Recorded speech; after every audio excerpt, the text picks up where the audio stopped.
اس پلے کو Christopher Marlowe نے لکھا تھا، جس کی حیران کن فیکٹ سے بھری بایوگرافی آپ کو اس چینل کی پلے لسٹ میں مل جائے گی۔ اس پلے کو اراؤنڈ 1589-19 کے درمیان لکھا گیا تھا اور اس پلے کو 1590 میں پرفارم کیا گیا۔ یہ پلے ایک ریونج ٹریجڈی ہے جس کی تفصیل آپ کو نظر آ رہی ہوگی۔ اس پلے کی سیٹنگ مالٹا میں ہے۔ اس پلے کا باقاعدہ سٹارٹ مالٹا نام کے آئلینڈ سے ہوتا ہے جو کہ میڈیٹرینین سی میں ہے۔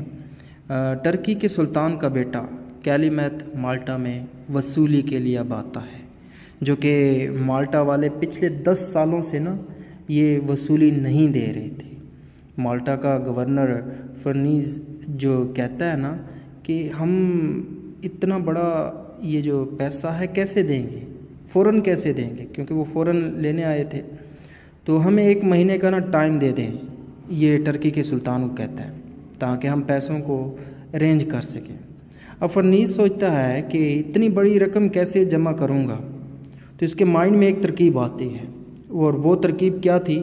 وہ ترکیب یہ تھی کہ یہ مالٹا کے جوز یعنی یہودیوں سے پیسہ جمع کرے گا، ان کی آدھی پراپرٹیز کو بیچ کر۔ اب انہی یہودیوں میں ایک امیر یہودی باراباس بھی تھا جو اس ظلم کے خلاف کھڑا ہوا اور کہا کہ تم لوگ ہم یہودیوں کے ساتھ ایسا نہیں کر سکتے۔ یہ ایسا بولتا ہی ہے کہ اس کی ساری جائیداد باراباس کی حاصل کر لی جاتی ہے، ضبط کر لی جاتی ہے فرنیز کی طرف۔ فرنیز اس کو کچھ بھی نہیں دیتا، اس سے سارے پیسے لے لیتا ہے۔ اب کیونکہ ساری دولت تو فرنیز نے حاصل کر لی تھی، تو باراباس کے پاس کیا بچا؟ کچھ بھی نہیں بچا۔ تو باراباس کیا کرتا ہے؟ ریونج لیتا ہے، اس کو اپنی جائیداد وغیرہ واپس چاہیے باراباس کو، تو یہ اب بدلہ لینے کا مائنڈ بناتا ہے۔ اب باراباس اپنی بیٹی ایبیگیل کے ذریعے سونا واپس لینے کے لیے اس کو کہتا ہے کہ تم نن بن جاؤ، تو یہ نن بن جاتی ہے، اور راتوں رات ایبیگیل اپنے مقصد میں کامیاب ہو جاتی ہے۔ جہاں پہ سونا رکھا ہوتا ہے وہاں پہ ایبیگیل وہ سونا حاصل کرنے میں کامیاب ہو جاتی ہے۔ اب یہاں تک باراباس کا ایک مقصد کامیاب ہو گیا تھا، پراپر ہو گیا تھا۔ اب اس کو گورنر فرنیز سے ریونج لینا تھا، کیونکہ ساری دولت لے لی تھی باراباس کی اس میں سونا، بہت سارا سونا بھی تھا، پیسے بھی تھے، تو اب اس نے فرنیز سے ریونج لینے کی ٹھان لی۔ گورنر کا جوان بیٹا جس کا نام لوڈووک تھا، یعنی اس فرنیز کا بیٹا ایک لوڈووک تھا، وہ ایبیگیل کے عشق میں پاگل ہے۔ اس لڑکی کے متعلق لوڈووک نے بہت کچھ سن رکھا ہوا تھا اپنے دوست میتھیاس سے، کہ یہ بہت اچھی ہے، بہت پیاری ہے، بہت کیئر رکھنے والی ہے، تو بہت کچھ سن رکھا تھا، میتھیاس نے بتا رکھا تھا لوڈووک کو، تو یہ سنتے ہی اور پیار میں پڑ گیا۔ خیر، باراباس کو اب اس عشق کے متعلق پتہ چلتا ہے کہ میری بیٹی کا عشق جو ہے وہ ان دونوں کے درمیان کہیں گھوم رہا ہے، تو یہ اس چیز کو اپرچونٹی سمجھ لیتا ہے۔ تو باراباس لوڈووک کو کہتا ہے کہ تم ایسا کرو، میری بیٹی کا دل جیت لو، میں تمہاری شادی کروا لوں گا۔ اسی بیچ ایک اسپینش آرمی مین آتا ہے، مرلن، اور وہ گورنر فرنیز کو کہتا ہے کہ وہ ٹرکی کے ساتھ لیگ کو توڑ دے، اور اگر ٹرکی کے ساتھ لیگ کو توڑ دو گے تو ہم تمہارے لیے ٹرکی سے لڑیں گے، اس کا مقابلہ کریں گے۔ ایسا کہہ کر یہ جو اسپینش آرمی مین ہوتا ہے وہ کچھ غلام بھی دے دیتا ہے اس کو۔ کس کو دے دیتا ہے؟ فرنیز کو دیتا ہے۔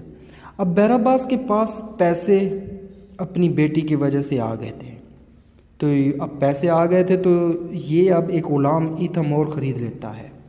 اور یہ آپ کو بتا دوں کہ جب یہ غلام خرید رہا ہوتا ہے وہاں پر اسی جگہ یہ لوڈووک اور میتھیاس کو دیکھتا ہے، جو دونوں ہی باراباس کی بیٹی کے پیار میں ہوتے ہیں۔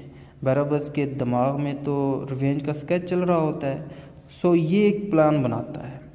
تو یہ اپنی بیٹی کو کہتا ہے، کیا کہتا ہے کہ بیٹی تم ان دونوں کے درمیان پیار کا ایک کھیل کھیلو۔ تو بیٹی کیونکہ باپ کا حکم تھا، تو باپ کے حکم کو تو وہ نہیں ٹال سکتی تھی، تو اب یہ کیا کرتی ہے، یہ ایبیگیل ان دونوں نوجوانوں سے الفت کا اظہار کرتی ہے، پیار کا اظہار کرتی ہے، اور دونوں کو یہ لگ رہا ہوتا ہے کہ یہ سچ میں ہم دونوں سے پیار کرتی ہے۔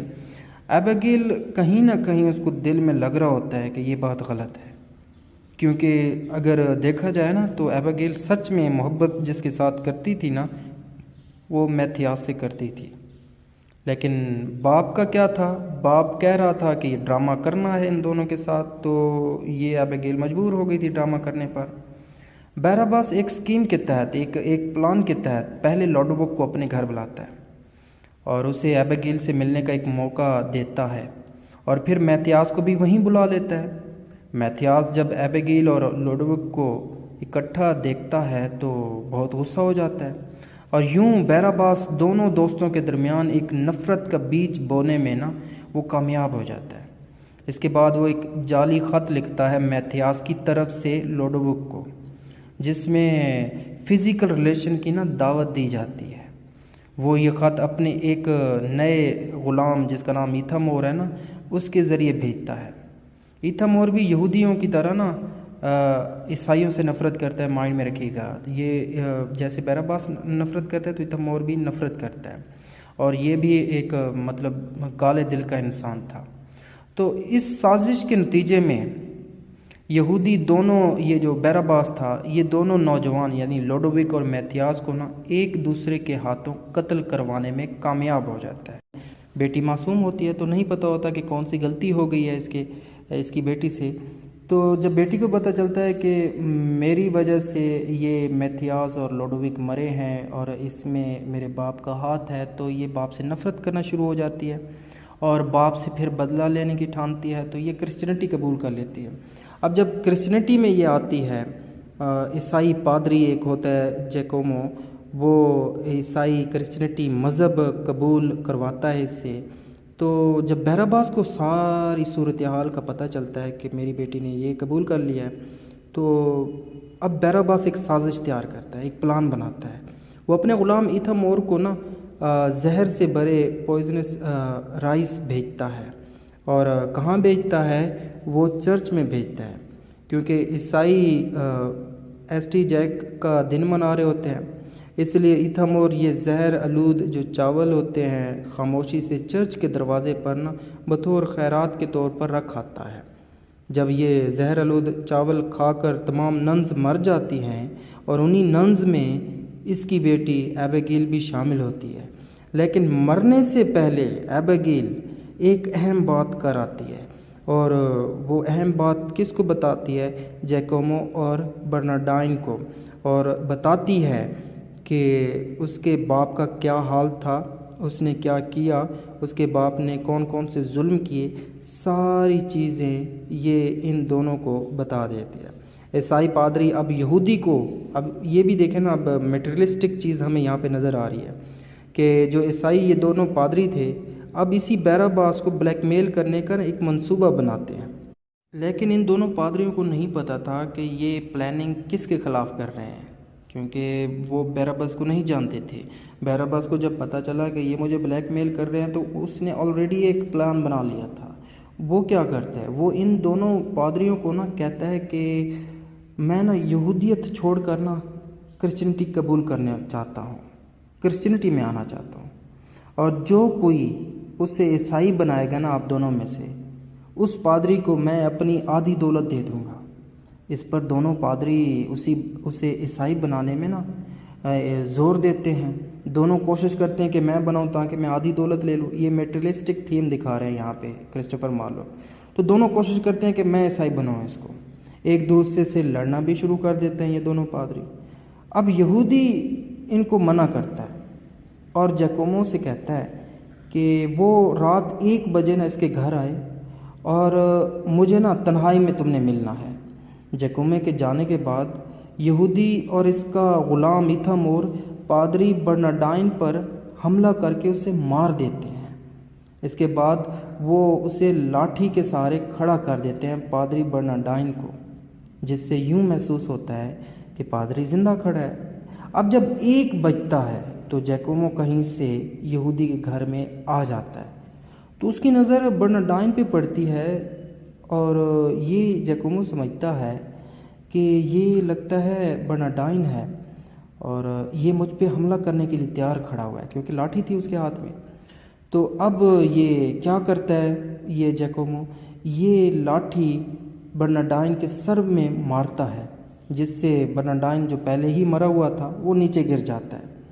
اب اسی دوران یہودی اور اس کا غلام ایتھم اور داخل ہوتے ہیں، انٹر ہوتے ہیں اور شور مچا دیتے ہیں کہ پادری جیکومو نے پادری برنارڈائن کو قتل کر دیا ہے، اور اس طرح جیکومو کو عدالت کی طرف سے پھانسی کی سزا ہو جاتی ہے اور یہ دونوں اپنی سزا آپ مر جاتے ہیں، اور اس میں کامیاب کون ہوتا ہے؟ آف کورس بیراباس۔ اب اس کے بعد ہم دیکھتے ہیں کہ بیراباس کا غلام ایتھمور یہ ایک طوائف کے حسن میں گرفتار ہو جاتا ہے جس کا نام بلا میرا ہے۔ یہ طوائف کہتی ہے کہ تم ایسا کرو، مجھے کچھ سیکرٹس بتاؤ بیراباس کے، تاکہ نا میں اس کو بلیک میل کر پاؤں۔ تو یہ سیکرٹس بھی بتاتا ہے، اور ایتھمور باقاعدہ ایک لیٹر لکھتا ہے، کس کو؟ بیراباس کو، جس میں پیسوں کا مطالبہ کیا جاتا ہے کہ پیسے دو ورنہ میں تمہارے یہ سیکرٹس آؤٹ کر دوں گا۔ تو جب یہ بیراباس پڑھتا ہے تو بیراباس تھوڑا گھبرا جاتا ہے، لیکن اب یہ بیراباس ان دونوں کا کام بھی مکمل کرنے والا ہوتا ہے۔ یہ کیا کرتا ہے کہ ایک فرانسیسی گلوکار سنگر کا روپ دھار کر ایتھمور اور بلا میرا کے پاس پہنچ جاتا ہے اور ان کے سامنے بانسری بجاتا ہے اور انہیں پھولوں کا ایک گلدستہ بھی دیتے ہیں۔ دراصل ایکچولی آپ کو بتاؤں کہ انہی پھولوں میں نا ایک سلو پوائزن چھڑکا ہوتا ہے، اور یہ وہاں پہ وہ پھول رکھ کر چلا جاتا ہے بیراباس، اور کچھ ہی دیر بعد بلا میرا اور جو ایتھمور ہے یہ مالٹا کے گورنر فرنیز کے پاس جاتے ہیں اور ساری سچائی بتا دیتے ہیں۔ فرنیز جب سنتا ہے کہ میرے بیٹے کا قتل بھی اس نے کیا، اپنی بیٹی کو بھی اس نے مارا، تو یہ بیراباس کی گرفتاری کا حکم دے دیتا ہے۔ جب بیراباس گرفتار ہو جاتا ہے تو یہ کیا کرتا ہے بیراباس؟ یہ موت کا بہانہ کرتا ہے۔ یہ جب موت کا بہانہ کرتا ہے تو اب فرنیز حکم دیتا ہے کہ اس کی لاش کو نا اس دیوار سے باہر پھینک دو۔ اس کے بعد ایکٹ 2 میں ہم دیکھتے ہیں کہ اگر آپ کو یاد ہو تو اسپینش آرمی کے کمانڈر نے کہا تھا کہ فرنیز اگر تم ترکی کے خلاف جاؤ تو ہم یعنی اسپینش آرمی تمہارا ساتھ دیں گے۔ تو اب فرنیز کیا کرتا ہے؟ یہ ٹرکی کے خلاف جاتا ہے اور ان کو پیسے بھی نہیں دیتا۔ تو ٹرکی اب کیا کرتا ہے؟ ٹرکی مالٹا پر حملہ کر دیتا ہے۔ مالٹا کا سارا علاقہ کور کر رہے ہوتے ہیں ٹرکی آرمی کہ ان کو بیراباس ملتا ہے جو مرنے کی ایکٹنگ کر رہا ہوتا ہے۔ بیراباس کہتا ہے کہ جو تمہارا دشمن ہے نا وہ میرا دشمن ہے، میں تم لوگوں کو مالٹا کے اندر جانے کا سیکرٹ راستہ بتاتا ہوں۔ بیراباس جب یہ راستہ بتاتا ہے تو ٹرکی آرمی مالٹا کے اندر آ جاتی ہے۔ فرنیز سمیت سب کو گرفتار کر لیتے ہیں یہ ٹرکی کے آرمی والے، اور بیراباس کو اس انعام کے بدلے اس مالٹا کا گورنر بنایا جاتا ہے۔ اب جب بیراباس گورنر بن جاتا ہے تو یہ ایک اور چال چلتا ہے، یہ جاتا ہے فرنیز کے پاس کہ میں تم سب کو بھی چھڑوا سکتا ہوں اور ان سب یعنی ٹرکی کی آرمی کو بھی مروا سکتا ہوں، لیکن یہ سب کرنے کے لیے نا تمہیں مجھ سے وعدہ کرنا ہوگا کہ تم نے مجھے اس کے بدلے دولت دینی ہوگی۔ فرنیز جب یہ سنتا ہے تو کہتا ہے کہ کس طرح مارو گے ان کو، وہ تو تعداد میں زیادہ ہے، اپنا پلان شیئر کرو۔ تو پھر بیراباس اپنا پلان بتاتا ہے۔ بیراباس کہتا ہے کہ میں ان سب کو نا کھانے کی دعوت دوں گا ایک گہری کھائی پر جو اوپر سے کور ہوگی، جیسے ہی میں تمہیں اشارہ کروں گا نا تم نے رسی کو کاٹ دینا ہے اور یہ سارے گہری کھائی میں گر کر مر جائیں گے۔ فرنیز کہتا ہے ٹھیک ہے میں سمجھ گیا ہوں۔ اب آپ کو بتا دوں کہ فرنیز اس بیراباس کی سب چالوں کو مکمل طور پہ سمجھ چکا تھا۔ اب فرنیز بیراباس کے ساتھ فائنل چال کھیلتا ہے۔ اب جب بیراباس ان ٹرکس فوجوں کو آگے جا کر اس کھائی پر دعوت دیتا ہے کہ آئیں یہاں پر بیٹھیں، تو پیچھے سے فرنیز رسی کاٹ دیتا ہے اور بیراباس اپنی ہی چال میں اپنی ہی جال میں خود پھنس کر اس گہری کھائی میں مر جاتا ہے۔ پیچھے سے ٹرکش آرمی ڈر کر آگے آتی ہے تو فرنیز ان کو روکتا ہے کہ اس جگہ پر رک جاؤ ورنہ میں تم لوگوں کو کھائی میں گرا دوں گا۔ فرنیز ڈیمانڈ رکھتے ہوئے کہتا ہے کہ تم لوگ یہاں سے چلے جاؤ گے اور جو پیسہ ہم نے دینا ہے نا تم لوگوں کو وہ ہم نہیں دیں گے، بلکہ اس جگہ سے اس موت کی پہاڑی سے اگر تم لوگوں کو واپس آنا ہے نا تو تم لوگ مجھے یعنی فرنیز کو مالٹا کو پیسے دینے ہوں گے۔ پھر کیا ہوتا ہے؟ ٹرکش آرمی مان جاتی ہے اور یہ واپس چلے جاتے ہیں، اور اسی کے ساتھ یہ پلے بھی ختم ہو جاتا ہے۔ امید کرتا ہوں یہ پلے آپ کو پسند ہے تو لائک کیجیے گا، سبسکرائب کیجیے گا، دوستوں کے ساتھ لازمی شیئر کیجیے اور اپنا فیڈ بیک